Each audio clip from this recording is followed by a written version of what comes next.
Morocco just became the first team into the 2026 World Cup quarterfinals. After knocking the Netherlands out on penalties, they tore hosts Canada apart, 3-0. On July 9th, only France stands between the Atlas Lions and a repeat of their historic run to the semifinals in 2022. But who are they, and where do they come from? A kingdom on the northwestern corner of Africa, home to around 38 million people, where snow-capped mountains meet the golden Sahara and the wild Atlantic meets the calm Mediterranean. This is Morocco, seen from above. Welcome to Aerial Atlas.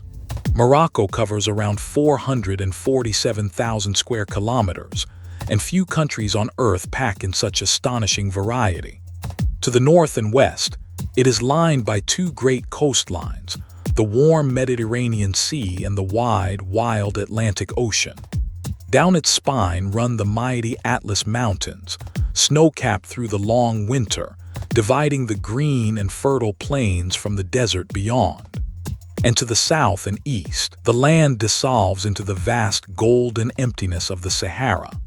From Mediterranean beaches to alpine ski slopes to towering desert dunes, you can find almost every landscape imaginable within this single nation. And at its northern tip, the Strait of Gibraltar brings Morocco within just 14 kilometers of the shores of Europe, so close you can see across the water. Morocco is famous above all for its four great imperial cities, each one a former royal capital steeped in history. There is Fez, home to the oldest continuously inhabited medieval Medina on Earth, a breathtaking maze of 9,000 winding lanes, and to Al-Qarawiyyin, founded over 1,200 years ago and often called the oldest existing university in the world. There is Meknes, with its monumental gates and grand palaces, built by a sultan to rival Versailles, the elegant modern capital of Rabat on the Atlantic, and most magical of all, the rose-red city of Marrakech, jewel of the south. Marrakech is a feast for all of the senses. Within its towering ochre walls lies a dizzying maze of souks, selling spices, lanterns, leather, jewelry, and carpets, all watched over by the soaring minaret of the Koutoubia Mosque. At its beating heart is the Jema El Fna, a vast and ancient square that comes electric alive each evening with storytellers and snake charmers, drummers and dancers, fortune tellers and clouds of fragrant grilled smoke rising into the dusk. It is a swirling, intoxicating spectacle, unlike anything else on the continent, and one of the great living theaters of the world. Rising through the very center of the country are the Atlas Mountains, the proud homeland of the Amazigh, or Berber people, the indigenous inhabitants of North Africa, who were here long before the Arabs ever arrived.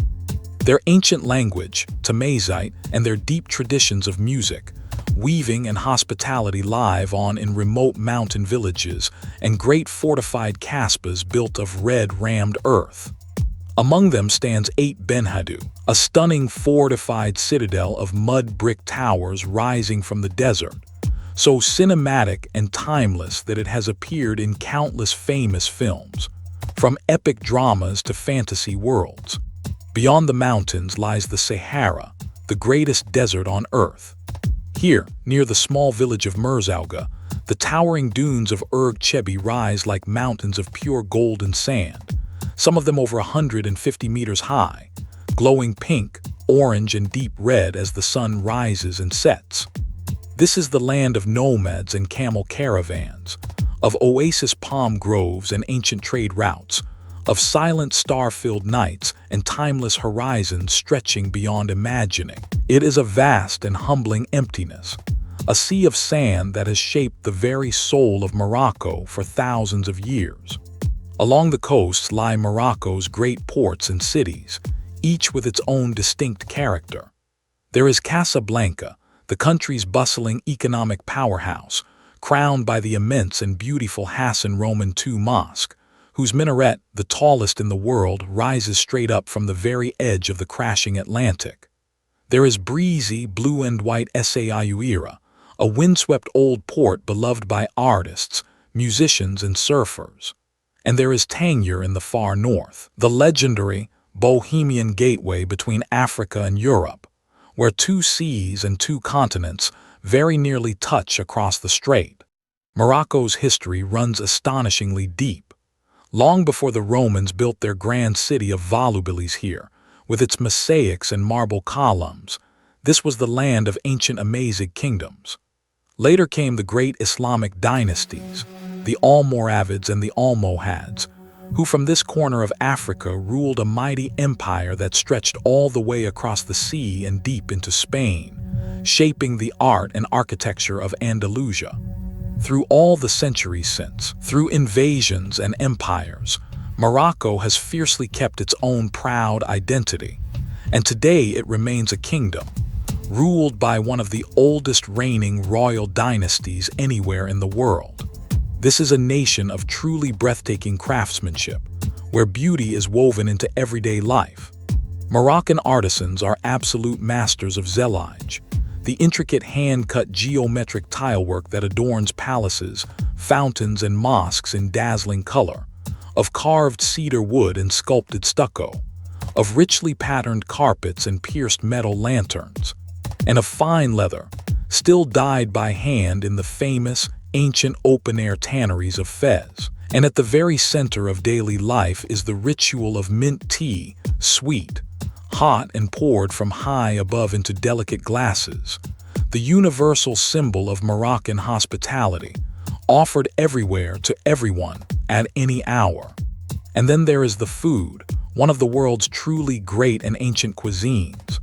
There is the tagine, a fragrant stew slow-cooked for hours in its distinctive cone-shaped clay pot, fluffy mountains of couscous traditionally shared with family every Friday, the astonishing pastilla, a delicate pie of pigeon or chicken, almonds and cinnamon, both sweet and savory at once, and rich, warming harira soup, flavored with saffron, cumin, ginger, preserved lemon, and the precious local argan oil, and finished always with a glass of sweet mint tea. Moroccan food is a true celebration of generosity, patience, and flavor. Morocco's economy is as varied and dynamic as its landscape. It is a giant of tourism, drawing many millions of visitors each year to its ancient cities, its mountains, and its golden sands. Its fertile fields produce citrus, olives, and the precious argan oil, found nowhere else on Earth. And beneath its soil lie by far the largest reserves of phosphate on the entire planet, vital to fertilizing and feeding the world. And out under the blazing Saharan sun, Morocco is building some of the biggest solar power plants ever made, racing boldly to become a global leader in clean, green, renewable energy for the century ahead. But in 2022, Morocco gave the whole world something truly unforgettable. The national team, the Atlas Lions, stunned the entire planet by reaching the semifinals of the World Cup, becoming the first African nation and the first Arab nation ever to go so far in the tournament's long history. From Casablanca to Cairo, an entire continent and an entire region roared with pride behind them, in scenes of pure joy. And now, with the World Cup itself coming home to Morocco as co-host in 2030, the Atlas Lions march proudly and hungrily on towards 2026. A gateway between worlds of imperial cities and Saharan dunes, of Atlas peaks and two shining seas, of ancient craft, sweet mint tea, and unstoppable footballing dreams. That was Morocco from above. If you enjoyed the journey, subscribe. Here on Aerial Atlas, we fly over a new country every single day.